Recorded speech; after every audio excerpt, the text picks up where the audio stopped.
Hello, good evening, and welcome to another live stream, everyone. So, thank you very much. We're going to get to our very special guest, Anne-Marie Waters.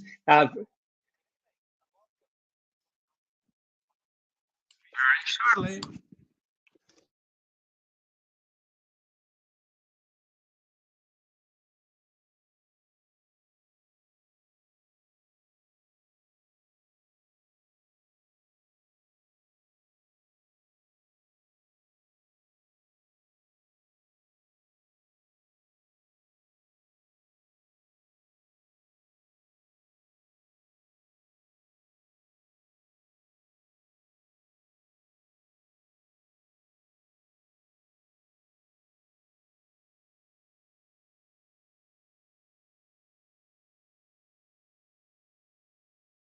Can you hear me now?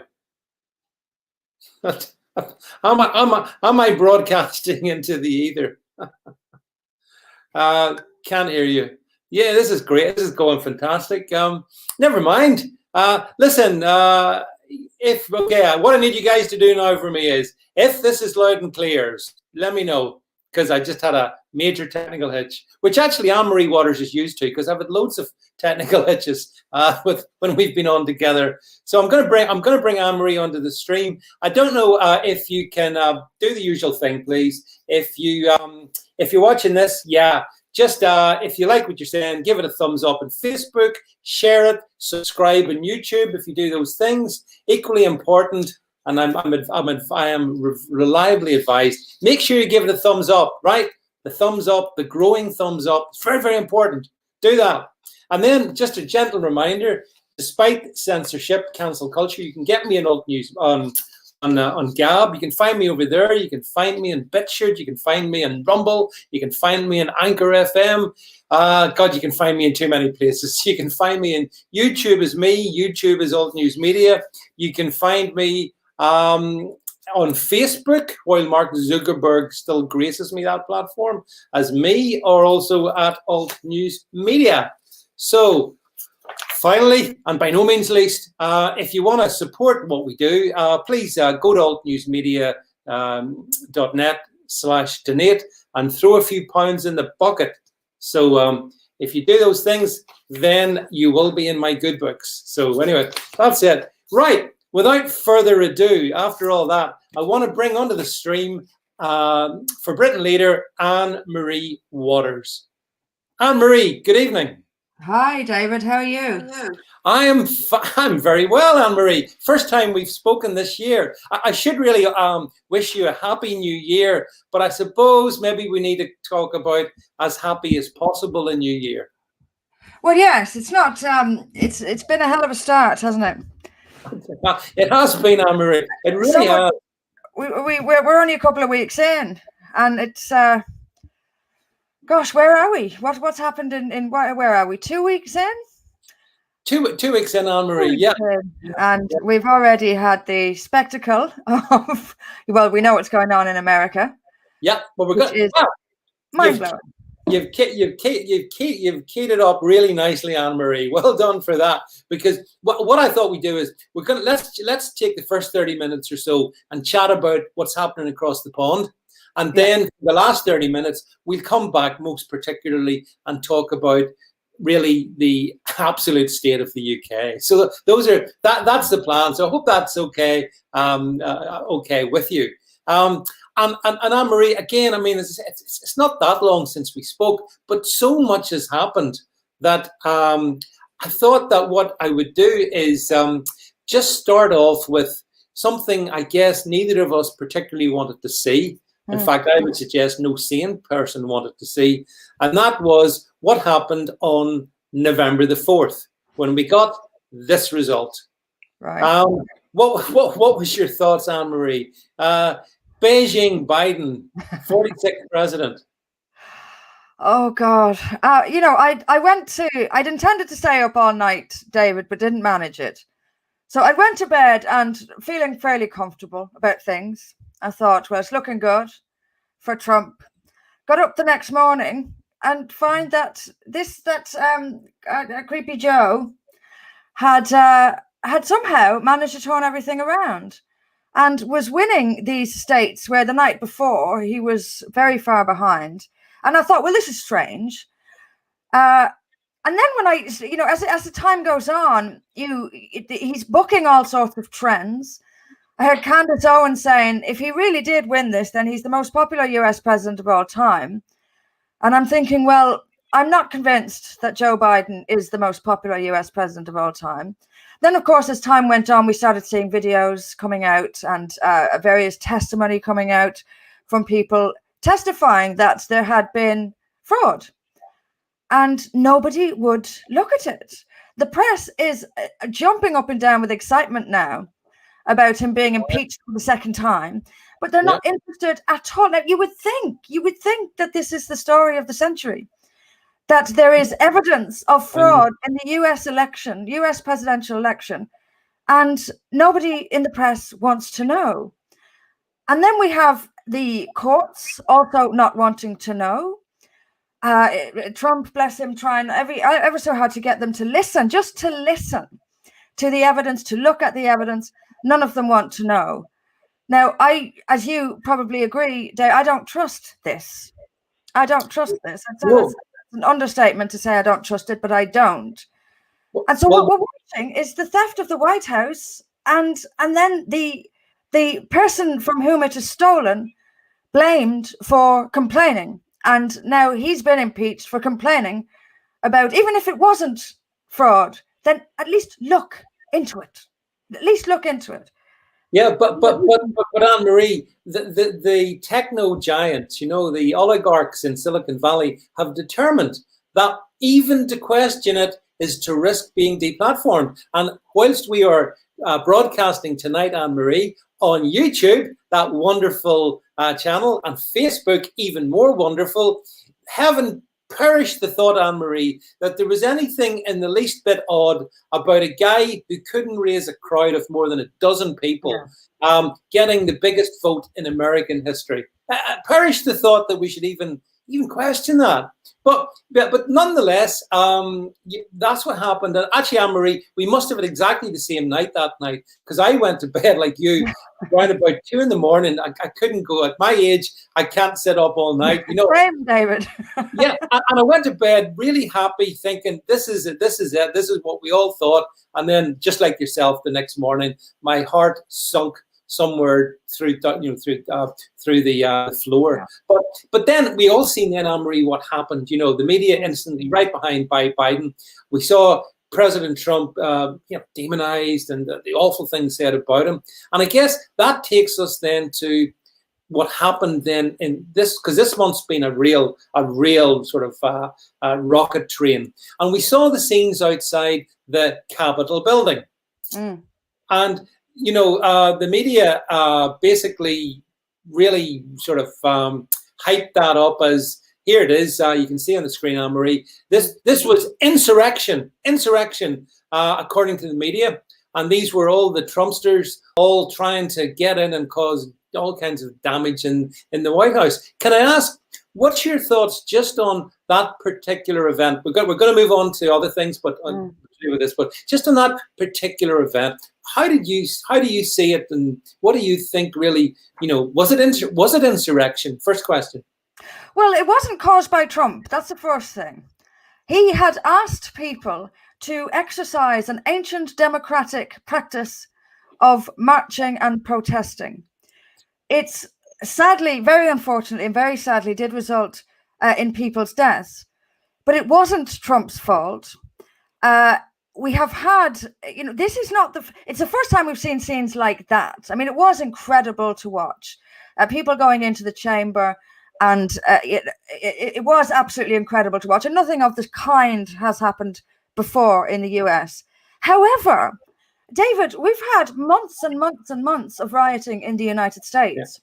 And much worse than that, and all for a fraudulent reason, a false reason, based upon a lie. We've had Black Lives Matter destroying businesses, destroying property, destroying people's lives for months across the United States, and all of it based on the lie that Black people are somehow treated appallingly in the United States. And even these statistics about policing in the US prove that this is a lie. We know that more white people are killed by police than black people, and other facts that that we don't hear about from the press. We were told that black people basically can't walk from A to B in the US without being shot by the police. It's simply not true.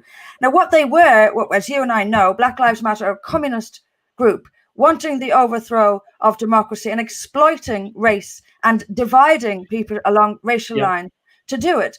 So we've had months and months of rioting, people's lives destroyed, people's businesses destroyed over a lie. Now, we have what is an outflow of sheer anger and frustration.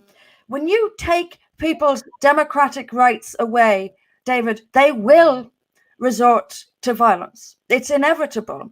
Now, we can all sit here and condone it or condemn it. And of course, people dying has to be condemned. No one's going to stand up and cheer that this happened, that people were unfortunately killed. But we've got to understand that there was clear examples of fraud taking place across the USA. People felt that they had been denied their rightful president, and no one was listening to them. Nobody was looking at the evidence. Of course, it's going to lead to anger. When you take away people's rights, violence is all they have left. And that's what happened. And it was an outflow of sheer frustration and anger. But much, much worse has taken place in the months prior to that. And the media didn't care. And we had Democrats, members of the Democrat Party, supporting, condoning, endorsing, actually doing what they accused Trump of doing, which is stirring this up, pushing this on, making this continue. We had an area of Seattle completely overtaken by a violent mob, and the mayor of Seattle compared them to, I don't know, floral flowers in their hair, peaceful. It was just a joke, an absolute joke. Yeah. And then we had the soon-to-be Vice President Kamala Harris putting her weight behind a fund to help the Black Lives Matter rioters get out of prison. They were doing exactly what they have falsely accused Donald Trump of doing. The whole thing is an absolute sham and a disgrace. And while these are shocking scenes, if you push people too far, they will lash back. They will.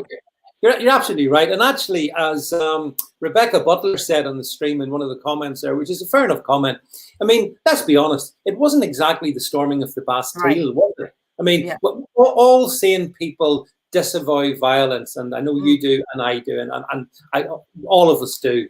But put it in perspective. One of the other things, Anne-Marie, that I found a little bit strange, just on this one event in particular, was we did see video evidence of what looked like the Capitol Police actually opening the barriers and letting some people in, which I thought was odd. At the very least, I mean, it's like, come on in, and then complaining about the fact that they came in. Having said that, disavowing violence. So it's a very strange event. But Anne-Marie, the big thing was, and this is again really interesting what you reckon to this. So that happened. And my goodness, the media were straight on it. And in the next slide, you'll see, Anne-Marie, I mean, the consequence was this. President Donald Trump, the leader of the free world, Anne-Marie, we thought he was the most powerful man in the world, but Twitter did to him what they did to you, what they did to me, what they've done to so many of us, but they took him down. The United States president taken down by Twitter, and very shortly thereafter by Facebook, by YouTube, deplatformed by the likes of Stripe in terms of the financial things that float around. It's been incredible to witness this censorship, hasn't it? Yeah. What's your thoughts? We're in good company, David. We are. We are in good company being kicked off Twitter. Yeah. It is absolutely extraordinary that a small group of billionaire software developers are exercising control over the president of the United States and doing so successfully. And what's even more incredible is the well, a lack of condemnation, but I won't say our politicians are supporting him being kicked off Twitter, but they are all piling in on him now. And that is that, you know, it's absolutely shameful that our politicians are effectively celebrating the fact that a small group of people can exercise control over the elected president of the United States and prevent him from communicating with the public. That's it's almost unbelievable. It's almost unbelievable. And no matter how insane it keeps getting, that is still shocking. That is still shocking. And we have our hypocrites, our hypocritical politicians talking about democracy and the sanctity of democracy while essentially celebrating the silencing of the US president. And the same politicians have been trying to overturn Brexit for the last 5 years.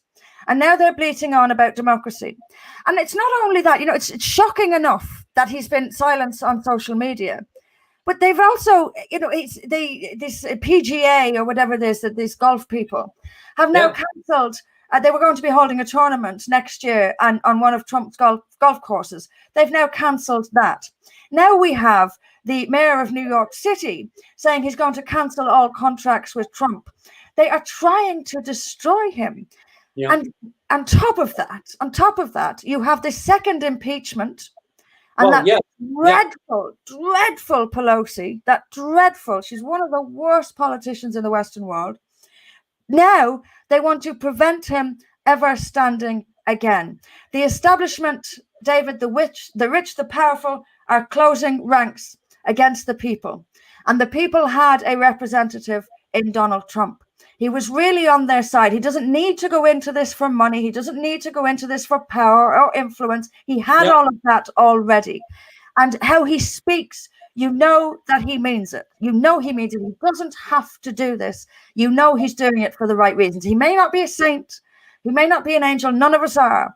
But I believe he's doing this for the right reasons. And I do believe he wants to bring power back to the American people. And that is why they are closing ranks against him. He's a threat to that establishment. He could actually restore power to the people. So they are getting rid of him, and they're going to do everything they can, even to make sure he can never stand again.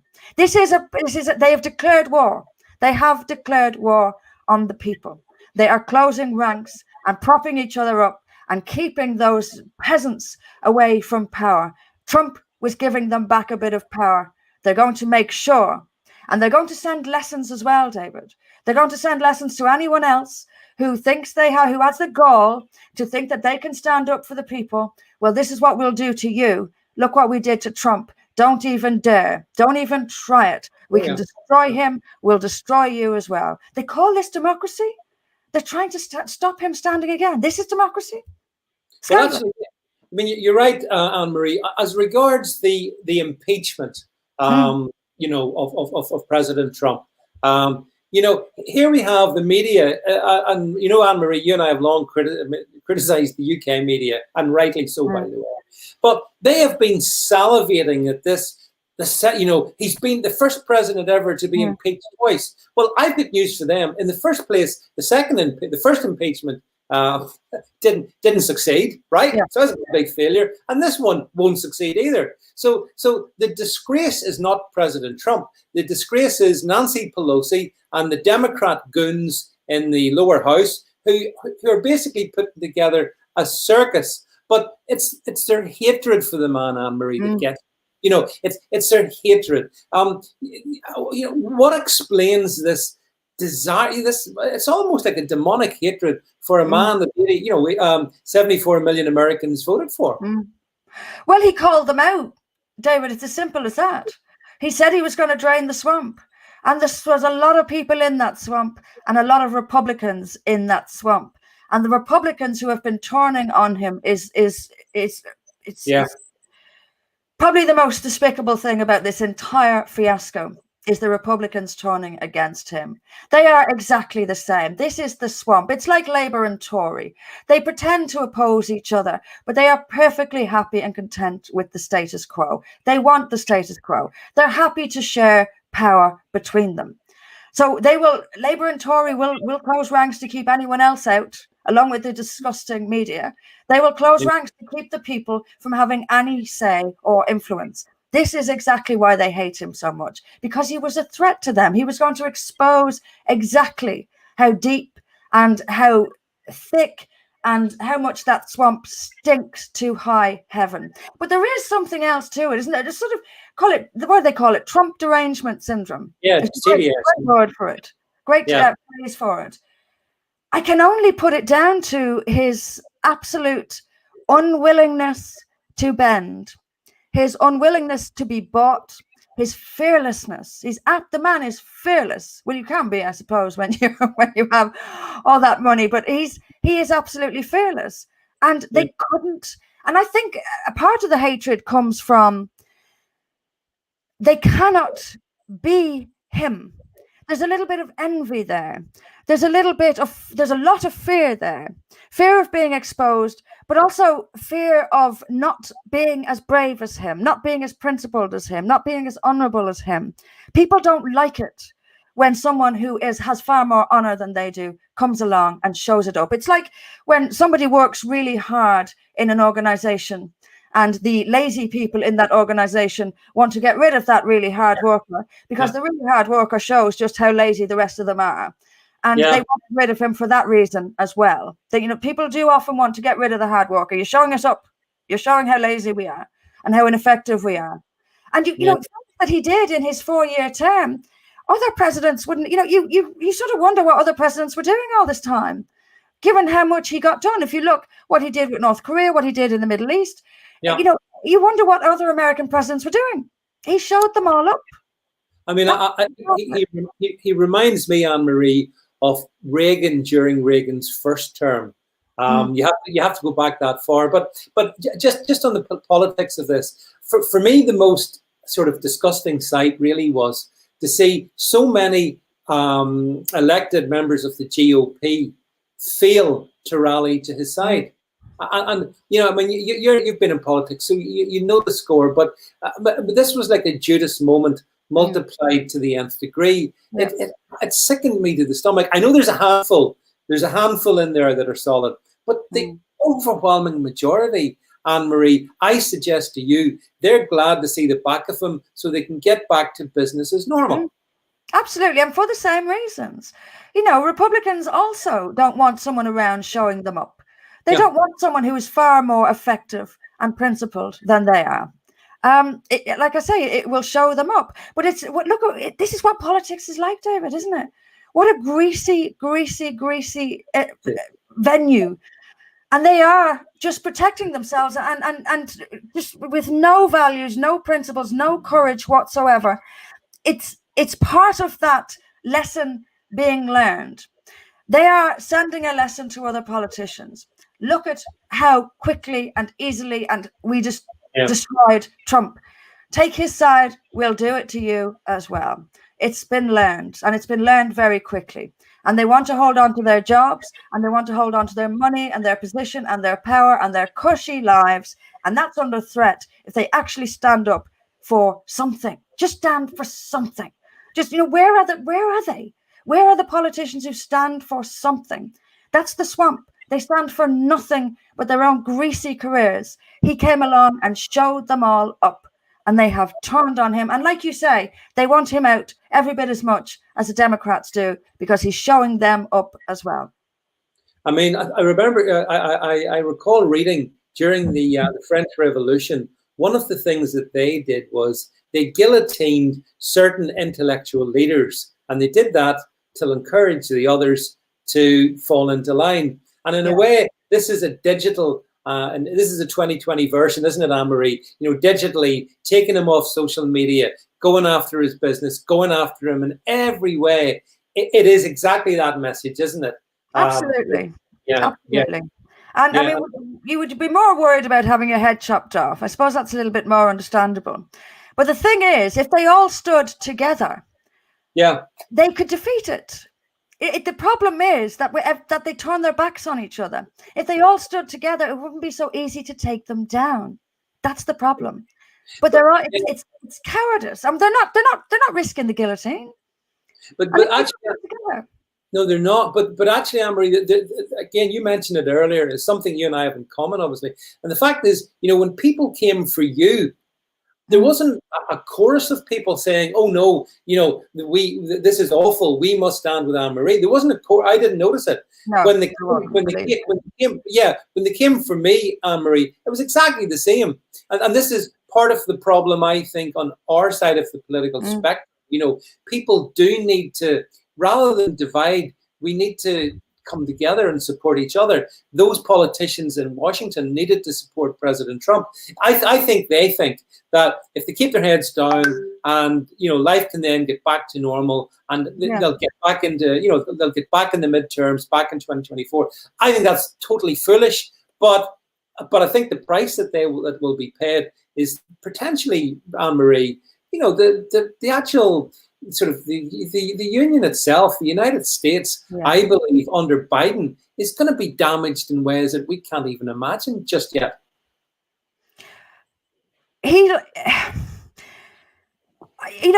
You can talk about taking America and turning it into something completely different. Now, these are socialist ideas that a lot of these politicians have.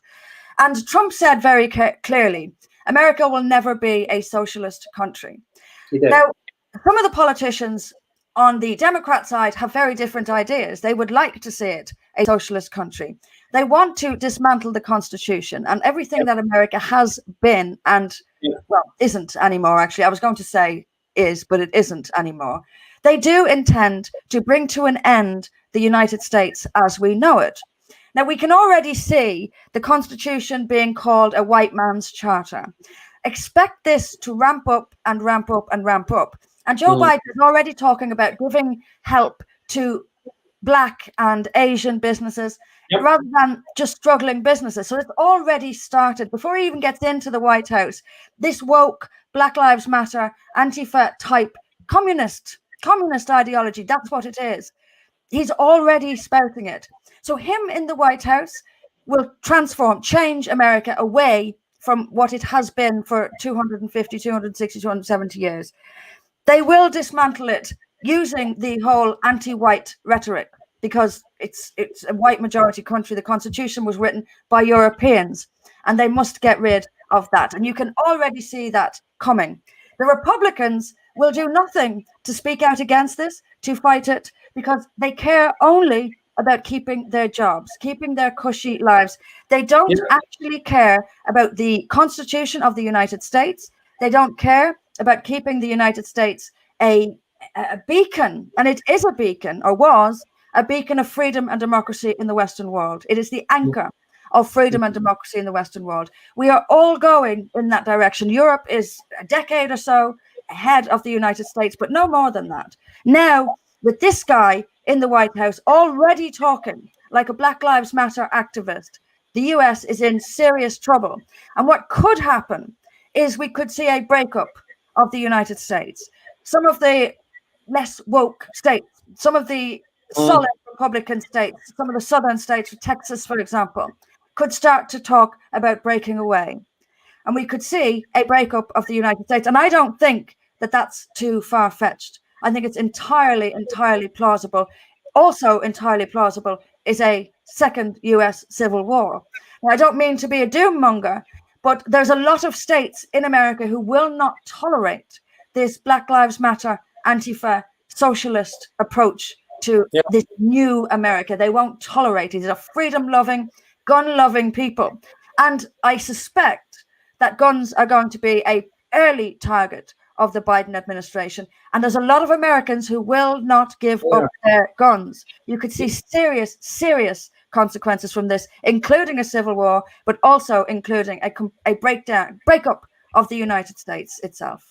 I think both things are possible. I've just put a comment up there, actually, from one of my American friends who says that if Biden does pursue this, to echo your own comment, Anne-Marie, he'll plunge the US potentially into violence worse than the 60s, because many people in the States, I think the majority probably, they're not gonna embrace that communism. But before we finish this section, I just wanted to bring up on a slightly lighter note, Anne Marie, because you've got to have a sense of dark humor about these things. Given that Twitter took down the president and has been atrocious in how it's interfered, I wanted to bring up this little tweet.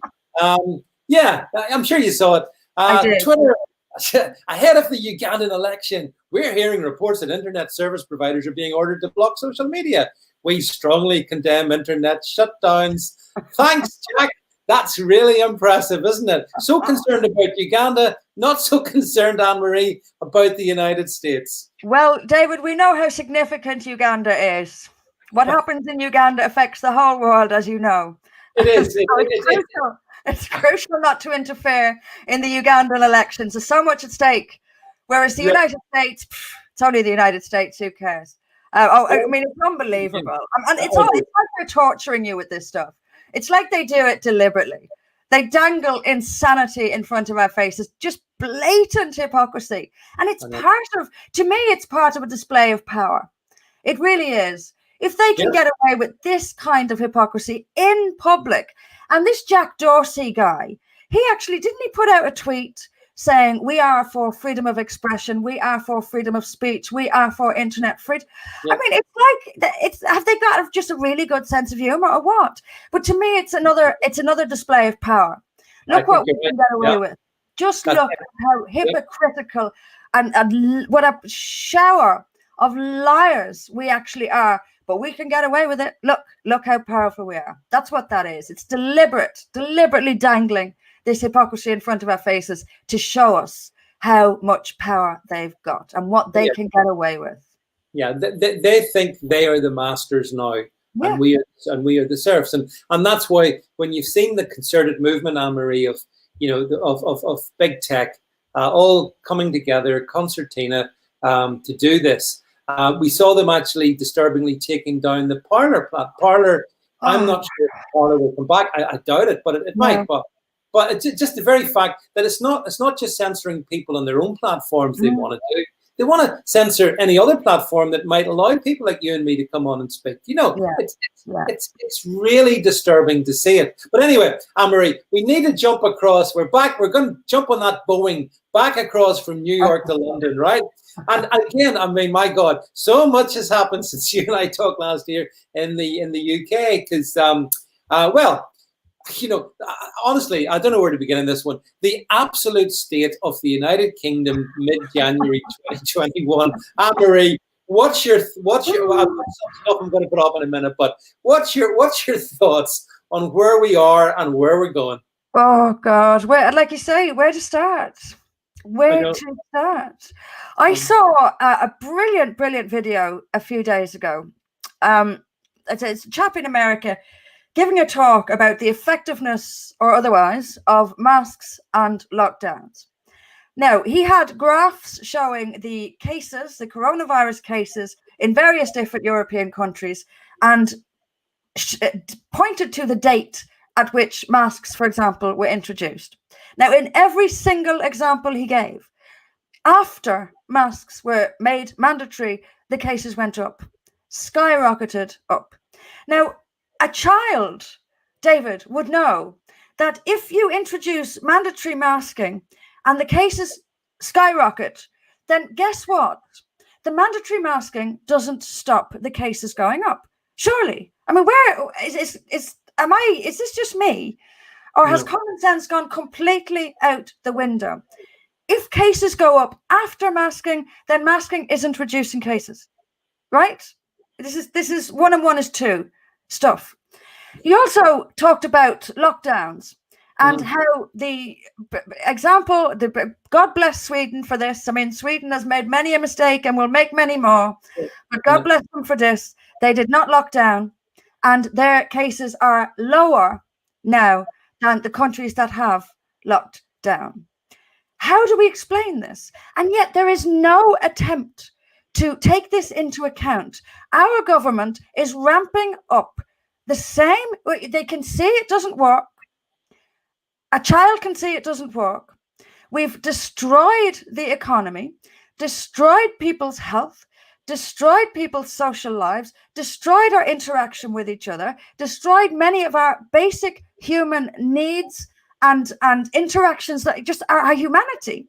They're destroying it, and it's not working. And yet they are doubling down and making it even stricter. So the thing that hasn't worked, let's do that again, only ramp it up a bit. That's our government right now. And Boris Johnson is still not taking into account any other information, any other evidence. He is still listening to the same people and only the same people. Who are we governed by? What are we governed? Incredible.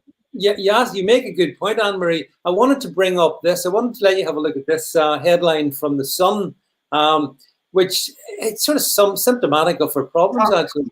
Did you see this? Brits could be wearing face masks forever, as COVID-19 will always be with us, said Deputy Chief Medical Officer Professor Jonathan Van Tam, who I'd like you, I don't remember electing him, by the way, no. But he reckons that the pandemic has now changed how people approach hygiene, and some habits that we have adopted will stay with us. So, Anne-Marie, is the UK to be a masked country for the foreseeable future? Do you know, it's very depressing, that. It really is very depressing. It's even more depressing than second strain, which, just as we were seeing a light at the end of the tunnel, just as these things were starting to ease, along comes another strain, which, lo and behold, is even more infectious than the first strain. So now we have to double down on a failed policy, make it even worse than the first time. And now, depressingly, it's going to be with us forever. I'm not surprised. I hadn't actually seen that headline, but it doesn't surprise me in the slightest. Sorry for that. Yeah. I mean, it's going to fundamentally change who we are. Well, yeah.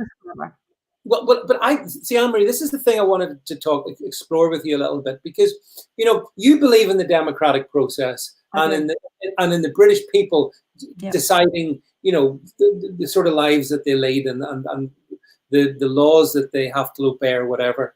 But what I find profoundly disturbing is, we didn't vote for Chris Whitty. We didn't vote for Jonathan Van Tam. We didn't vote for these medics who apparently seem to tell Boris, essentially they said to Boris, jump, and he says, how high? But isn't that an inversion of the democratic process? It is. I mean, they're effectively running the country. Yeah. And also this Neil Ferguson report of 500,000 people, this man has a track record of only, it seems to me, failure. Every single thing he has been involved in, he has massively overstated the figures. He's got it wrong, not just wrong, but spectacularly wrong every single time. And yet we still seem to be basing our policies on him. And Chris Whitty, if you remember, David, at the very start of this, he gave a talk saying most people won't even know they have this. A tiny number of people will get sick from it. A tiny number of those people will need hospitalization. A tiny number of those people will need oxygen, and the vast majority will be absolutely fine. Now, all of a sudden, we're being told the opposite of that. But the problem, you're right about the inversion of democracy there. They are effectively running the country now. But the problem isn't really them, David. The problem is Boris Johnson. He doesn't have to do what they tell him. He could look for other advice. He could listen to other voices, but he doesn't. Now, that's his fault. The buck stops with him. He's the prime minister. He should be inviting other people in to talk, to give him different advice, to look at different perspectives, and he's not. To me, this is lazy governance, and lazy at best. I'm flattering him by saying it's just lazy. It is absolutely lazy. Why isn't he going out there and finding other voices, finding other advice? But not only that, not only is he not doing that, but the other voices are being silenced, targeted. And if the Labour Party had its way, it would be illegal to dissent from the government's policy on this. That's how bad it is. Boris Johnson ultimately is in charge. It is his fault. And I hope that come the next general election, whenever that'll be, assuming there is one, Assuming there is one. Yeah. This country remembers what those two parties did, what they tried to do. They tried to silence us completely, locked us in our houses, didn't look at any alternative, no cost-benefit analysis of locking us down versus, for example, herd immunity, masking or not masking. There was always only one view on this, and Labour offered no opposition, no argument, no scrutiny. They didn't do their job. No, I hope you're, come election time. You're absolutely right. I mean, the only thing worse than Boris has been, on the Conservatives, has been essentially Labour. But I saw this little cartoon. I don't know if you saw this one. I just want to put this one up because it shows the sort of country we've become. And of course, it's a play on the old, I'm going outside. I may be sometime, and then quick, call the police. And that's what Anne-Marie. I think there's a danger. We're turning into a nation of snitchers, curtain twitchers, neighbours telling, calling dabs on their friends. I mean, again, this is to me unrecognisably British, but it's kind of how it. There's an element of truth in that cartoon. There is, and we're being encouraged to snitch on each other by the Home Secretary, among others. The Home Secretary happily said, if you see your neighbours chatting in the street, report to the police. That's what she said. We're being encouraged to snitch on each other, to spy on each other. So you've got a society now where we're wearing masks, we can't see each other's faces, we can't interact with general everyday pleasantries in the way we used to. We can't even smile at each other. I actually said to somebody the other day, I'm smiling underneath this face. It's just, they're taking away all of our abilities to be human with each other. And at the same time, encouraging snitching. I had the police knock on my door, David, to ask me whether or not I was breaking lockdown rules. They had a report that I had been breaking lockdown rules and that people had been coming and going from my house. It wasn't true. There aren't people coming and going from this house. And I told the police officer this isn't true.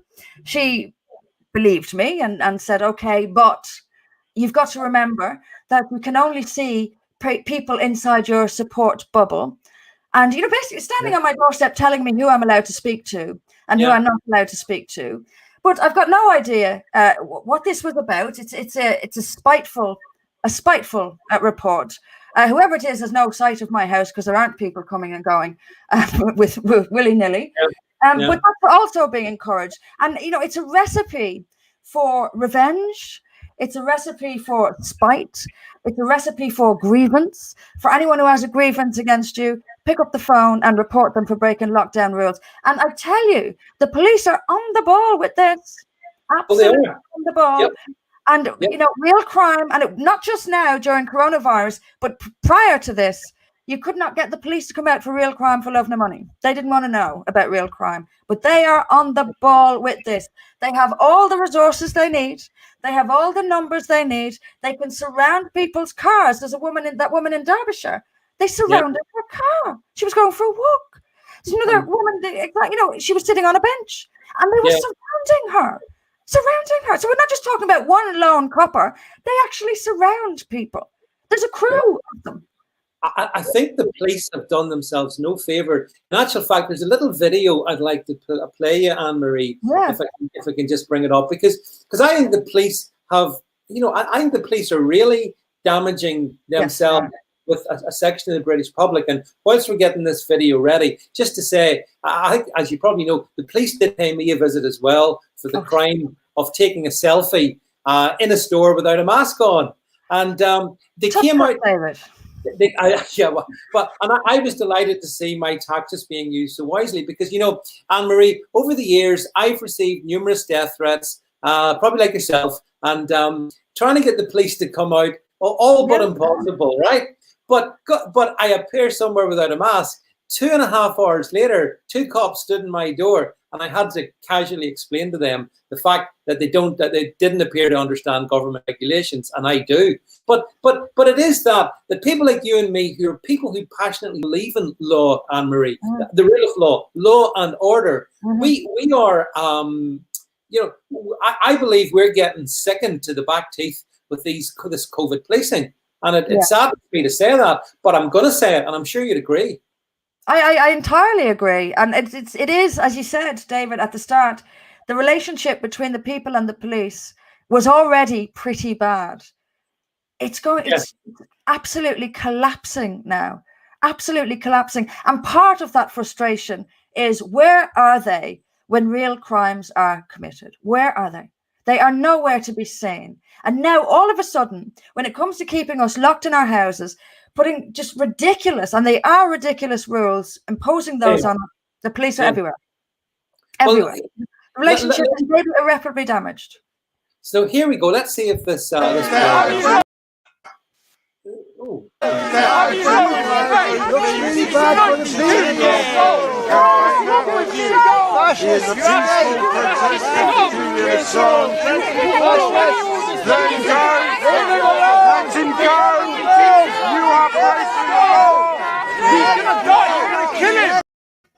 can't watch any more of that. That was a 94-year-old man. I don't know if you've seen it before, Anne-Marie. 94-year-old man. You saw the police squad around him. That's what Britain has become. I put it to you, we have turned into a police state. Yes, we have. We have. I hadn't seen that before, David, and I'm absolutely... It took me a minute to figure out what I was looking at. Yes, it really did. Yeah, to be honest, it goes on a bit. I didn't even want to see it because I think it's awful when we see people of that age. I mean, this is the age group that Boris and the rest of them tell us that they're so determined, to take care of. So, but this chap, obviously the police weren't happy what he was doing. So 94-year-old or not, there's a squad of them on top of them. This is damaging the reputation of British policing in a massive way. But I don't even think they care, Anne-Marie. Here in Northern Ireland, just again to go off on one, but and now, because we've got 10-mile limits and stuff, God forbid we go 11 miles from home, there are police checks all over the place. And I mean, during the time of the IRA terrorism, I don't seem to remember the same alacrity to have police checks. But now, when they can pull in people like me and you and ask us, where are you going? What's your reasonable excuse to be out? I mean, I just think it's shocking, Anne-Marie. It's absolutely shocking. And, you do wonder what Britain has become in less than a year. In 10 months. It's not recognisable. Yeah. It was already changing. We'd already lost a lot of freedom and a lot of that sort of British spirit, that what Britain is known as. You remember the phrase, the Englishman's home is his castle? Yeah, I do. Yeah. How old is that now? Do you remember when we used to say it's a free country? You don't hear people saying that anymore. When we were kids, we used to say it's a free country. You don't hear that anymore because it's not. And I knew it was a police state when there was a police officer at my door telling me who I may or may not speak to for an indefinite period. They're not even, that's another problem here. It's all very vague. It all just seems to get worse and worse. All we ever hear is we may need to toughen up these restrictions even further. And then the police seem to be enjoying this. I think they feel untouchable. And in many respects, they are untouchable because the senior police are worse. The politicians are worse again. So who's going to touch them? They are untouchable. This is an unfettered police power. They're making the laws up as they go along. It is absolutely a police state. But what's probably most disturbing to me, David, is how much and how quickly and how easily British people are accepting this. They're accepting it. There's almost, in many quarters, an enthusiasm for it. That's it. Yeah, I think that, Anne-Marie. I was very disturbed to see people, and this is going back several months now, wearing masks outdoors. Never mind indoors. Outdoors. I saw them wearing masks in their cars, driving on their own. Yes. And I think you're right, Anne-Marie. I think there's a significant section of British people who love it, which scares the hell out of me. But that's what I think. Do you agree? Yeah, absolutely. For many reasons. I think it's brought, and it might be a bit controversial to say this, but I think it's brought a little bit of excitement to people's lives. They feel like there's something going on. Ooh, isn't this interesting? Isn't this exciting? But more than that, I think for the last few decades, the British people have been taught in school to devalue individual freedom. We've had decades of effectively communist propaganda, anti-British, anti-freedom, anti-democracy propaganda in schools, which is teaching people, British people, to reject the freedoms that once defined this country. And it is part of making them reject this country overall, because we know education is anti-British. So it's anti-freedom. Plus, David, with freedom comes responsibility. And a lot of people don't want to be free because they don't want the responsibility. They want to be cared for by the nanny state. A lot of people are enjoying sitting at home on their backsides and getting paid for it and not realizing that the day is going to come. The day is going to come. I read a great book which described our relationship with the furlough scheme as, the date with reality is going to come. We have merely postponed our date with reality. We cannot go on like this forever. At some point, this is going to come crashing down around us. Then the economic effects are really going to be felt. Therefore, what you have, and I suspect the opportunity will be taken to introduce things like a universal income, a complete nanny state. We will see a loss of financial independence. We're already seeing it in the loss of small businesses. Small businesses equals independence. That's going. And there are a lot of people, first of all, who find big state, I'm going to call it communism because that's what it is, very, very attractive, very attractive. They've been taught to feel that way for years, and they like sitting at home and getting paid for it. And they will like too, unfortunately, which could come from this, which is a complete economic transformation into a total nanny state where we will be offered a universal income. Like a good old communists, we will all be offered a universal income. We will all depend on the state. And what that means, you and I know what that means, David. When you depend on the state has complete and total control over you. Well, that's right, Anne-Marie. It ends in gulags. That's where it ends. We all know that. For those people who do wrong things, people like you, people like me, and the people on this stream, actually, because I think I'm just looking at the comments here, Anne-Marie. A lot of people are pretty clear. They're in agreement with what you're saying. They recognize communism when they see it. It doesn't matter what you call it. It is about essentially taking control of people's lives. It's the shocking economic holocaust. I was actually out shopping this afternoon, Anne-Marie, at a major shopping complex, and it was, I would say the car park was about 80% empty, maybe 85% empty. It's unbelievable, just a wasteland. And that's one of the busiest shopping complexes here in Northern Ireland. And that's an economic holocaust. And yet, as you say, people are sitting at home. They've been told over here by the chief medical officer, stay at home. If you stay at home, don't go out if you can possibly avoid it. And if you do go out, wear a mask outside. So, but they're loving it, Anne-Marie. This is I never saw this, but I have to be honest, hands up. I didn't see that so many Brits would lack the spine to turn around and tell them where to go. But there's not too many doing that. No, it is frightening. And I genuinely do think it's from years of education into state dependency thinking. This rejection of independence, of standing on your own 2 feet, of hard work. We know that people don't like hard work. A lot of people don't like it. And so they're loving this. And my worry is that it will continue beyond this, if there is a beyond this, that it will continue. And we will have complete state control. And the problem is they can enjoy it now. But wait till the state makes a decision you don't particularly like. Then what are you going to do? You've handed them control over your life. I'll give you an example, actually. I remember watching a documentary of Somali immigrants who'd come here and they were housed in London. And then the government wanted to move them from London to Milton Keynes and they didn't want to go. And I said to myself, well, you are depending on them. Who do you think you are? Get a bit of gratitude, please. But this is what happens when you depend on the state. They can move you from London to Milton Keynes, and you may not like it. But guess what? You're dependent on them, so they can do whatever they like. And there will come a time when those who are sitting now enjoying themselves, scratching themselves at home, watching telly all day, they may be enjoying that. But when you give power to the state, eventually the state will do what you don't want them to do. Then it's too late. You've handed over all your power already. So you made your bed, you're going to have to lie in it now. But Anne-Marie, let me pose this one to you. There is light at the end of the tunnel. And of course, it's the vaccine. Now, we have to be careful what we say about vaccines on YouTube. Yes, be very careful. We have to be very careful. But I did want to bring up, because we have so high hopes for the vaccine. So did you see this headline, Anne-Marie? Yeah.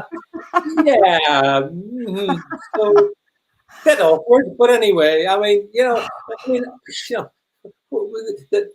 for me, Anne-Marie, regarding the vaccine, it was 3 weeks to flatten the curve. Then it was, there won't be a second lockdown. Then there was a second lockdown. Then there's a third lockdown. Now we're into this kind of perma lockdown, and we're being told, don't worry, the vaccine will come along and that will liberate us. Do you have confidence that the vaccine will liberate us? Or do you think it's just one more in a long line of false dawns? I think you can probably guess the answer to that, David. First of all, standard science, it takes years to develop a vaccine that works. Most doctors and scientists will tell you that. So how on earth did they come up with this one so quickly and manage to persuade us that it was going to be effective? Of course, they have no idea what it's going to do because it hasn't been tested and trialed in the way that science, remember science? The way that science demands. This is not science. It's not, I don't even know whether to call it politics or not. Politics is the closest thing, but it's absurd. And I didn't see that headline, but I did see another headline about a nurse who got the vaccine and tested positive a couple of weeks later. So, but even that evidence, much like the evidence that masking doesn't work, lockdowns don't work, people getting COVID after vaccination, that evidence won't be taken into account either. And someone has just put up, SARS came in 2002 and there's still no vaccine. Yeah, that was Angela. Yeah. I don't know what we're governed by. Our only chance is to change who governs us, because this is beyond incompetent. It is beyond reckless. They are actually destroying the Britain that we knew. And we are sitting back and letting them. But no, in answer to your question, David, I do not think this vaccine is going to be the solution.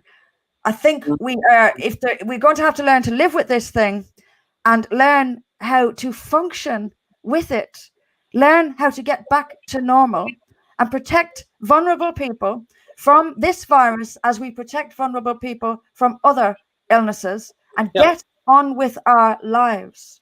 Well, that's exactly what people like Professor Sunitra Gupta was suggesting. And she tried to get meetings, I understand, with Boris, and she didn't get any meetings with Boris. And the whole people, Anne-Marie, the Great Barrington Declaration people, who basically are taking a science-based approach, eminent epidemiologists, virologists, but they share the view that you have and many others have, that we do have to get on with the rest of our lives.